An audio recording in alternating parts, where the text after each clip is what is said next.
write your letters of resignation as members of parliament and deliver them to the office of the Speaker. I wish you well.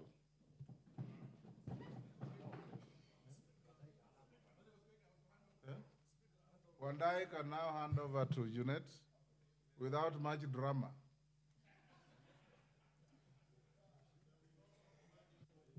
Okay, thank you very much, Honorable Speaker.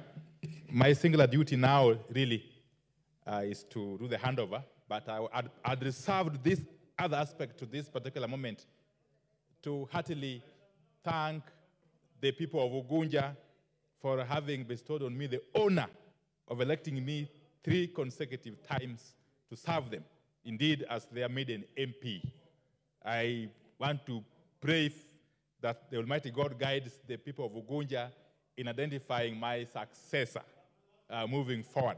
Let me therefore take this chance, Honorable Speaker, to hand over this file to the incoming leader of the minority party as his starter pack.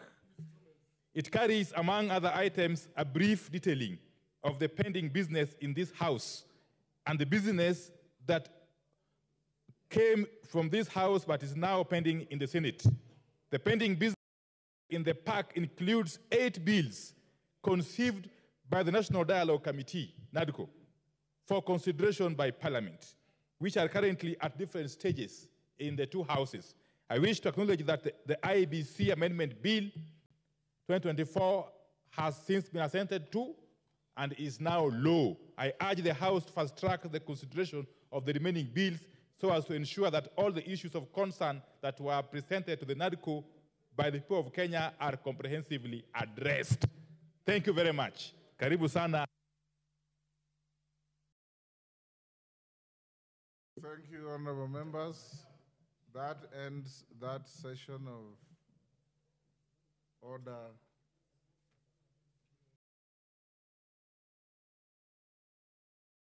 Of order number 11. We now call the next order. Order number 12, motion, inspection, visit to semi-autonomous institution of the East African Community in Uganda, resumption of debate.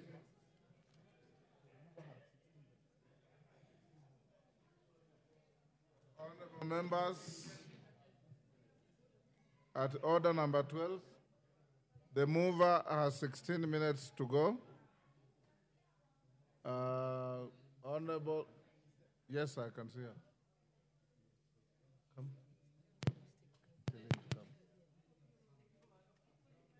Honorable Wanjiku Muya, continue.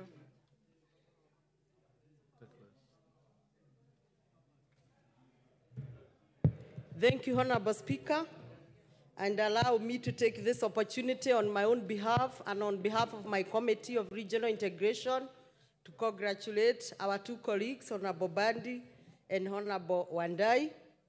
And the Honorable Speaker, I wish to escort Honorable Wandayi with a hashtag that we normally practice in Kipipiri. We say lighting up Kipipiri. So I want to tell him as the Minister for Energy to have the same and say lighting up Kenya. I wish them well. I wish them success. And I'm sure they will put this country where it should be. Honorable Speaker, I did move this motion, but in a nutshell, just to bring members and refresh their memory, the motion was about the visit of EAC, semi-autonomous organs, and I would like to speak of the institutions that were visited by the subcommittee. This was one, the High Commission of Republic of Kenya in Uganda. We do practice that in every partner state that we visit. The other main institution the subcommittee visited was the Inter-University Council for East African in Kampala, Uganda, the East African Development Bank in Kampala, Uganda, the Civil Aviation Safety and Security Oversight Agency, we call it KASOA, in Entebbe, and they also visited the Victoria Fisheries Organization in Jinja. And I know, Honorable Speaker, members tend to confuse the Lake Victoria Basin in Kisumu and the Lake Victoria Fisheries Organization in Jinja. They are similar in functions, but different in structure.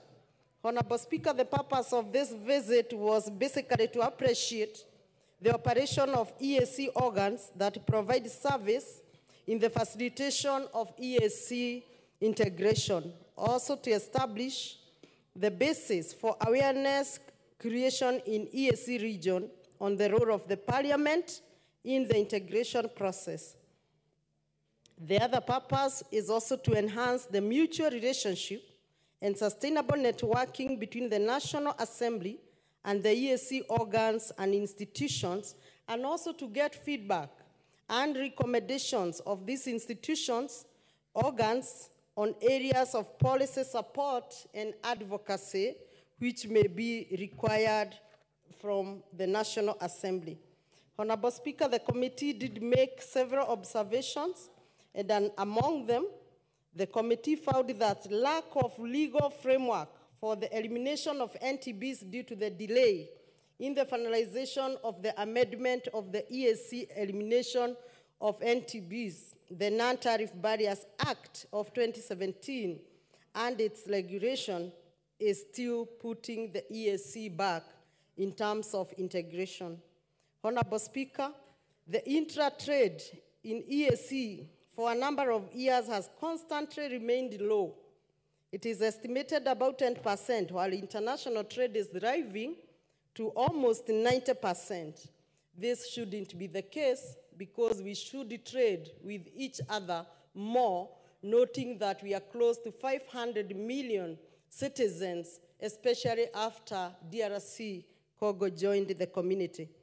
Honorable Speaker, there is disparity of privileges accorded to the organs and institutions of the community depending on the host partner state. The ratification of the protocol on privileges and immunities would address this challenge, and for this reason, as we know, in IALA, bills emanate from Council. We ask the Council of Ministers, and in this case, this National Assembly can only address our own minister to consider this and put it to IALA where it would be worked upon. Some services, particularly those in telecommunication and air transport sector, continue to be unreasonably expensive despite agreements at various levels to make the services affordable. Honorable Speaker, without any doubt, you would know that to fly to Dar es Salaam is expensive than to fly to Dubai. This is something that has been going on. The discussion have always been there, and this is something that should be considered by all national assemblies, IARA on board, so that the airspace is opened and the transport can be available. On the same spirit,